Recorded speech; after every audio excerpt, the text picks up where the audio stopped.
At so ayan, hi guys, welcome back sa channel natin. At ayan, ay pag-usapan naman natin ngayon itong rebellion ng mga Navy natin. Pero bago tayo magsimula, ay huwag nyo nga po sanang kalimutang i-follow itong si Facebook page natin at pati na rin si second channel natin. So dito po ay ginagawa ko na o sinisimulan ko na ulit mula sa simula itong Dark Continent Expedition natin.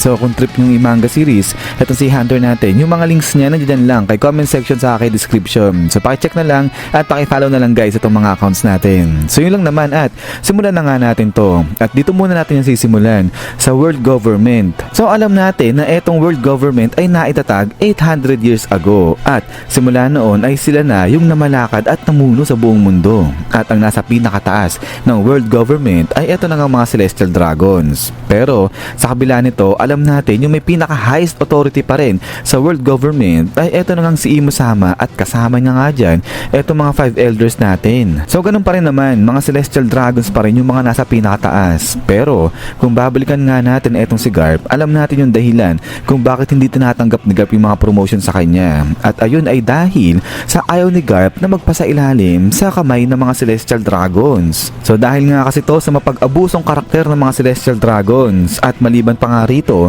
kung babalikan natin itong eksena naman na kung saan kinausap ni Akainu itong mga 5 elders natin, ay dito makikita natin kung gaano kaliit lang talaga yung tingin ng mga celestial dragons dyan sa navy natin, sa mga marines. At eto nga, sinabi nga nila rito, your honor is a trifling matter. The marines are just the outward face of the government. So dito makikita natin na talagang binabaliwala lang ng mga celestial dragons etong mga marines natin at talagang kasangkapan lang sila para sa kung ano man yung gustong gawin ng world government dyan sa mundo. At so dahil nga sa ganyang pagtatrato at saka sa ganyang thinking lang ng world government at saka ng celestial dragons sa mga marines natin, kaya naman patuloy sila nagbibigay ng mga utos dito kahit pa nalabag yan sa kagustuhan o sa puso ng mga marines natin. At dahil nga rito ay talagang nadadamage ng gusto itong mga marines natin, both physically, mentally at saka nga emotionally. At recently nga lang nakita natin na etong si Saturn ay talagang napahirapan dyan ng gusto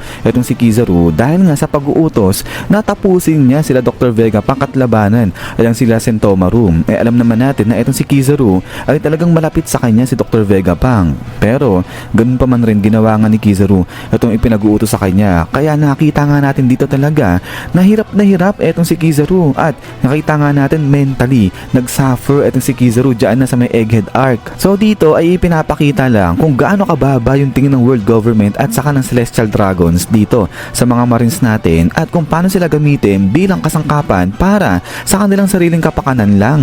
Pero kaya nga sa kabilang banda ay makikita nga natin dito si Fujitora ay somehow parang nagre-rebelde na itong si Fujitora dahil makikita nga natin base sa mga actions neto ni Fujitora ay ginagawa niya yung kanyang sariling sistema pagdating sa pagbibigay ng hustisya. So hindi niya totally sinusunod completely yung sistema ng world government dahil dito makikita nga natin na tinulungan ni Fujitora yung Revolutionary Army sa pagpapalaya doon sa mga slaves sa may Marijoa. So kaya nga makikita natin dito sa panel na to ay nagagalit ng gigigil itong si Green Bull dyan kay Fujitora kasi nga tinutulungan niya yung Revolutionary Army. Pero eto nga, makikita natin somehow na itong si Fujitora ay parang unti-unting nilalabanan na ay ang world government. Pero maliban pa nga rito ay balikan muna natin itong pagkamatay ni Saturn. So dito ay nakita nga natin na itong sila Vice Admiral Dal at yung iba pang mga Vice Admirals dito nakita kung paano namatay itong si Saturn. So dito ay hindi pa natin alam kung ano yung pwede mangyari sa mga Vice Admirals natin na nakasaksi diyan nga sa pagkamatay ni Saturn. So kaya nga dito nag-a-arrest ngayon yung tanong na posible kaya na patahimikin o patayin rin itong mga Vice Admiral na to na nakasaksi sa event na nga na yan.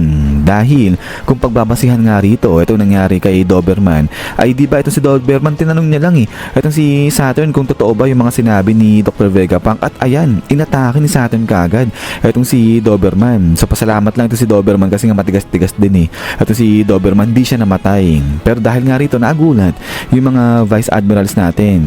Pero going back, kaya nga ito yung sinasabi na kapag meron kang nilalaman patungkol nga dyan sa world government ay di ba nga pinapatahimik ka ng mga to. At so now ganito, kung sakali man na magpasya yung mga 5 elders natin na patahimikin o patayin nga itong mga Vice Admiral na nakasaksi sa pagkamatay ni Saturn at sakaling malaman yan ng ibang Marines ay pwede magsanhito para ma-demoralize is yung mga marino natin. At maliban pa nga rito ay balikan muna natin etong si Garp dahil currently ay etong si Garp ay na-capture nga siya at ngayon ay hawak-hawak na siya ng grupo nito ni Blackbeard. So dito ay paano naman kung ang mangyari ay i-abandon ng world government etong si Garp at wag nang iligtas yan sa kamay nito nila Blackbeard. So kapag ito ang nangyari ay posible nito na mawalan talaga ng tiwala na etong mga marines natin dyan sa world government kasi nga mahal nila etong si Garp tapos papabayaan lang ng ganyan yan.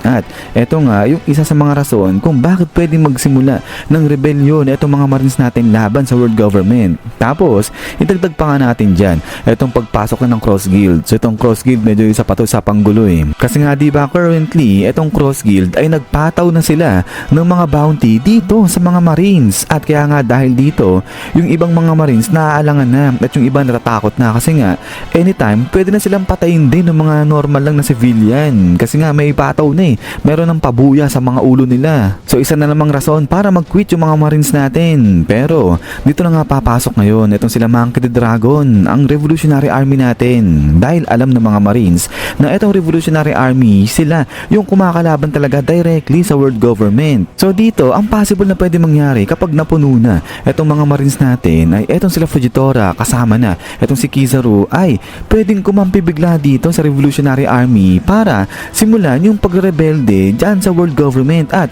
tuluyang pabagsakin na yan. So dito pwede nating expect na hindi lang itong si Fujitora at saka itong si Kizaru yung kakampi dyan sa Revolutionary Army kasi kapag umalis itong dalawa syempre may mga ibang marino din yung sasama dito sa mga leaders nila para sumama na nga rin dyan sa Revolutionary Army dahil kita naman talaga nung iba na talagang wala ng hustisya yung ginagawa ng world government. At then pagkatapos nga nito is yan guys, so hanggang dito lang itong video natin. Ayan, so ito yung mga posible na pwede maging rason kung bakit nga pwede mag-start ng rebellion itong navy natin dyan sa world government natin. Pero bago nga tayo matapos huwag nyo nga po sanang kalimutang i-follow itong si Facebook page natin na yan, sa si second channel natin dahil dito ka nga po ginagawa itong si manga series ni Hunter natin. So yung mga links na yan nandyan lang kay comment section sa aking description. So yun lang naman at ulit ay maraming salamat guys sa panonood dito kay One Piece natin. So lagi mag-ingat, God bless nyo lahat at kita-kits tayo ulit.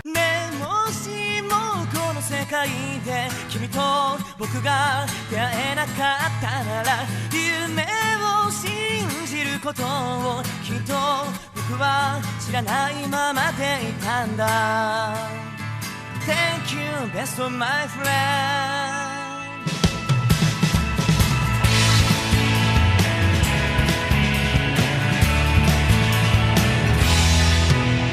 近づいてる旅立ちの